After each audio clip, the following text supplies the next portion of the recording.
Hi, congratulations on your new baby. My name is Bella. I'm your nurse. I'm going to be giving you your discharge instructions, okay? Okay, thank you. It's a lot of information, so if you need to stop at any point, just let me know, and then we'll give you a packet to go home with as well. Okay. We want to make sure you feel confident and prepared to go home with your new baby boy. Thank you. Do you have a name for him? Daniel. Daniel, how cute. Okay, for mom, we're first going to talk about bleeding and peri-care, okay? You will experience vaginal bleeding called Loki up to 6 weeks. It will start bright red, then turn pink, and then a yellow-white color, okay? Call your provider immediately if you soak more than one pad in an hour, or if you are passing large clots, like bigger than a golf ball. Ooh. You're going to want to call the provider, okay? Okay. Because that can be signs of just something not good. You're going to want to change your pad frequently, and you're going to use the warm water peri bottle after the bathroom. So no wiping. You're just going to spray the bottle, okay? Okay. So for medication, you can take ibuprofen and acetaminophen for pain. Okay. I know you just had a C-section, so you may go home on short opioids for breakthrough pains, but do not drive, drink alcohol, or breastfeed until you know how those affect you. Okay. And only take medications that are prescribed from the doctor, okay? Yep. You can also take a stool softener to help with constipation. Okay, for your breast. So, are you breastfeeding? Yes. Okay, so you're gonna feel fullness.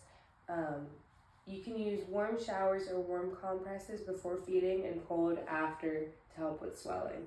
You're gonna wanna wear a supportive bra, nothing super tight to avoid nipple stimulation. And you can apply a cold pack because I know it can hurt. You wanna make sure the baby really latches on well. Not just the nipple, but the whole areola. Okay. And you're gonna wanna watch for his sucking and swallowing. Okay, now for activity and driving, you're gonna wanna avoid any strenuous activity, lifting heavy things, the stairs until you're cleared.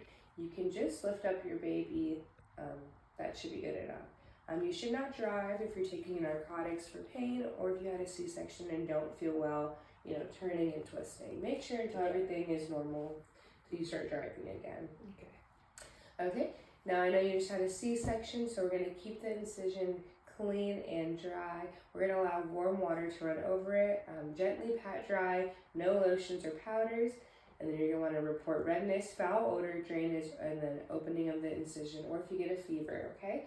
Make sure you call the doctor. Okay. Okay, so if you are getting signs of an infection or symptoms, call your provider if you're having, foul smelling discharge, increased pain at the incision, a fever over 100.4, or burning with urination. We're gonna wanna come right back to the hospital. Sounds good. Okay, now some women experience postpartum depression. Mood swings are normal at first, but if your sadness lasts more than 2 weeks or you're feeling hopeless, anxious, or unable to care for yourself or your baby, make sure you call your provider, okay?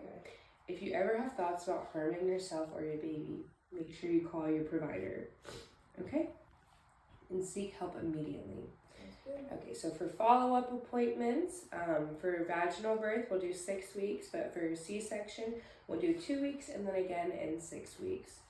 For emergency symptoms like heavy bleeding, difficulty breathing, chest pain, headache, vision change, blood pressures change, call 911. Yeah. Okay? This can be very serious. We want to make sure you're good. Now we're going to go into care for the baby. Sweet little thing.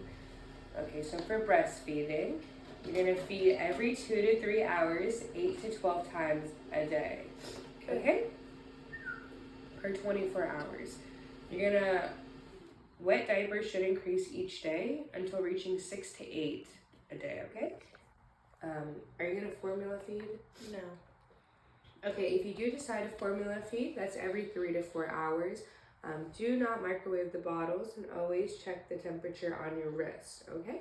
Because you don't want to burn the baby's mouth. Okay. Now, normal output. The baby should be having at least 6 wet diapers by day 4 to 5.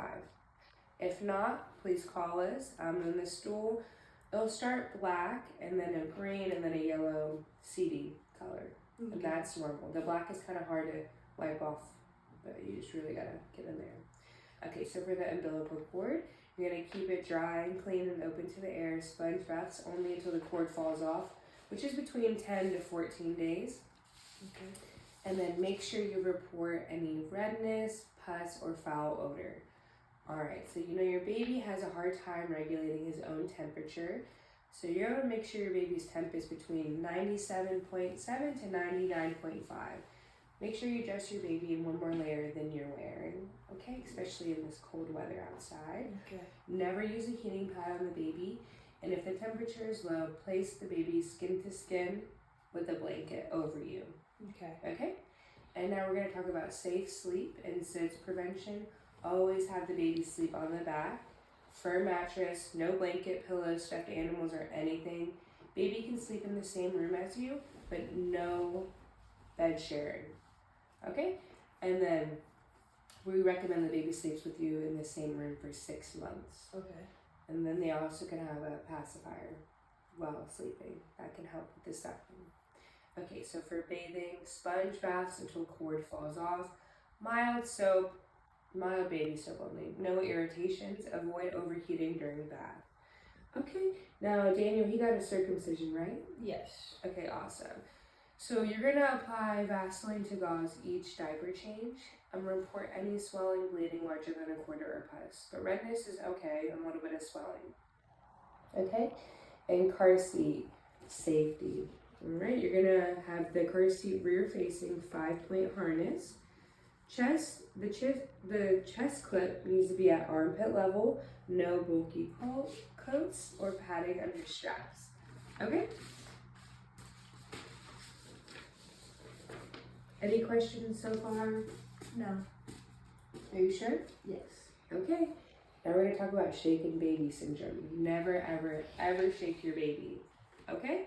If you're overwhelmed, place the baby in a crib, walk away, or call someone for help. If you shake the baby, it can cause lifelong problems and harm to your baby. Okay, newborn jaundice. So jaundice is normal in newborns. As he continues to feed and hydrates, the jaundice will go away through his stool. You're going to want to call the provider if yellowing spreads to his chest, legs, or if baby is sleepy and won't feed. That could be a bad sign because it could cause brain problems if his jaundice continues. Okay, so just make sure he's hydrated and continue feeding. Make sure you count his diapers a day. Okay, signs of infection in a newborn. Call provider if temperature is below 97.5 or above 100. If you notice that he's poor feeding, fewer than 6 wet diapers a day, extra sleepy, trouble breathing, lips turning blue, again, excessive sleeping, just call the provider always to be safe. And so for the follow-up appointment, do you guys have your doctor ready for your follow-up appointment? Yep. Okay. That will be 2 to 3 days after discharge, and the hearing, screening, and metabolic screen follow-up as directed, okay? And that covers all of our discharge teaching today. You're doing great. Caring for a newborn takes patience and practice. Call your provider, lactation support, or nursery hotline with any questions, okay? Okay. All right. Thank Do you have any questions? No. Okay, sounds good. Have a good day. Thank you. You too.